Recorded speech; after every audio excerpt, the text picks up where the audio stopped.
today we'll be making an adorable fall ribbon wreath. What you will need, I have a 14-inch wreath ring, 2-inch wide wire edge ribbon, Chanel stems, and scissors. Alright, let's get started. So I have cut my ribbon into 8-inch long pieces, and I have cut my stems into thirds.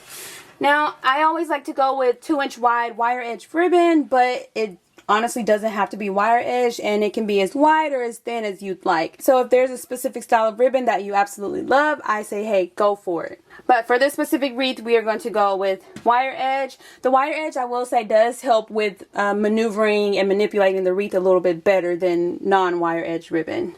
But it's not impossible. Alright, so I'm going to take my ribbon and I'm going to crisscross 3 pieces so that all 3 pieces are visible, just like that. I'm going to scrunch. Take my stem, place it around the center, and twist it a couple of times. Then I'm going to just kind of fan it out, make sure it's nice and full. I'm going to make all of my bundles first, and then I'll start adding it to my wreath ring. You could make them and place them as you go, but I just personally feel like it's a lot faster to make all of the bundles first and then add it to your wreath ring all together. So I'm just going to make some bundles. You can have fun with it and add different patterns, different styles, whatever you prefer. And I'm going with 3 pieces of ribbon in each bundle, but I've used as many as 5 pieces in each bundle, and it all looks great. Just depends on how poofy you want your wreath to be. And this ribbon is actually nice and stiff, so I feel like it's going to make a pretty decent sized wreath. If your ribbon is like thinner,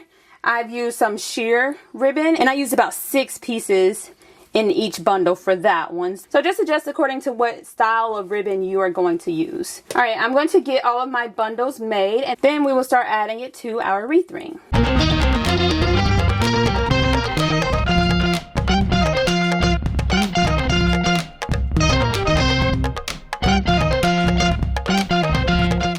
So I have all of my bundles made. Now we're going to start adding it to our wreath ring. So there are many ways you can add your bundles. I usually go with 3 bundles in each section, outer, inner, outer, outer, inner, outer, and go around like that.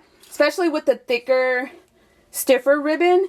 When I have thinner ribbon, I will definitely add 4 or 5 bundles to each section. So again, it just depends on the ribbon that you are using. But for this specific style of ribbon, I'm going to add 3 bundles to each section, starting on the outer inner ring.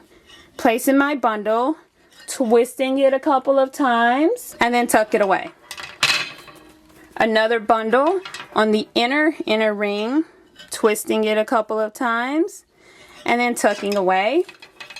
And then coming back to my outer inner ring, twisting a couple of times, and then tucking away. So as you see, it goes very quickly when you have all of your bundles made. So that's just one section. I'm going to get more sections placed and show you what it's looking like. The more bundles you get placed, the more you're able to kind of maneuver it and adjust it as you see fit.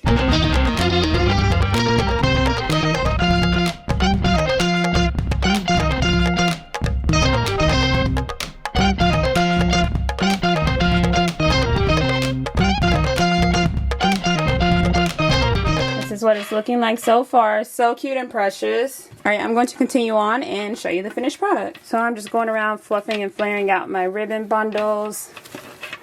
Just making sure they're nice and fluffed, and it looks so cute and precious. You can definitely add an adorable sign to the center. You can add any additional embellishments you prefer, or you could just leave it like this. Again, I've done both ways, so it just depends on the style that you're going for. But it's so cute, simple, and easy to make. Modify the color, the style, add in any additional embellishments you prefer.